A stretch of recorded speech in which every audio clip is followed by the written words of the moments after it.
4 days after our wedding, my wife texted me. My mom wants to have you over for dinner tonight. I stared at the message longer than I should have. It wasn't the invitation that unsettled me, it was the timing. 4 days. We still hadn't unpacked half our boxes. Our vows hadn't yet faded from the walls. The sheets still smelled of champagne and trembling promises. And yet, her mother wanted dinner already. That evening, the house glowed with warm light and unspoken tension. Her mother greeted me with a polished smile, soft, practiced, perfected. She and my wife spoke often in Italian, a language I was never meant to understand. They'd slip into it mid-conversation, as if vanishing behind a curtain. I once thought it endearing. Now it sounded like secrets dressed in melody. Dinner was perfect. Too perfect. Wine flowed. Laughter rehearsed itself. Stories about how young marriages need guidance. Then dessert. Her mother leaned close, murmured something to my wife in Italian. My wife laughed, low, guilty. I smiled too, because I knew every word. When I shook her mother's hand to leave, I replied in flawless, precise Italian. Her smile cracked before she could hide it. That's when I knew something had begun to rot. I didn't confront her that night. I never do. I just lay there beside her, pretending sleep while listening to her breathing. Steady, shallow, like someone practicing calm. Her phone lit once on the nightstand. A name I didn't know. I didn't touch it. I didn't have to. Her hand twitched when it buzzed. A reflex born of guilt. Morning came. She kissed me like it was routine, not affection. Her smile, too quick. Too perfect. The word haunted me all day. At work, every call became static. Every reflection showed a man holding himself together with silence. That evening, I searched the phrase her mother had whispered. I'd known its meaning, but seeing it written made it real. Ti ha mentito bene, no? You like how well she lies. The translation carved into me. After that, I watched quietly. Patterns. Times. Names. Messages that came late, explanations that came early. Her phone now always faced down. I didn't ask. I only collected.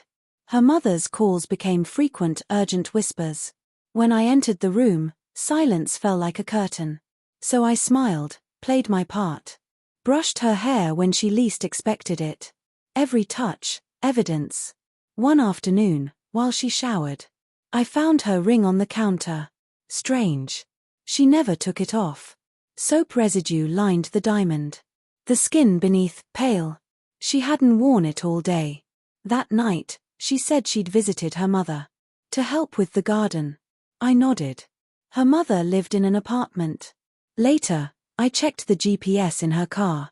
A different address. Visited 3 times that week. A man's apartment.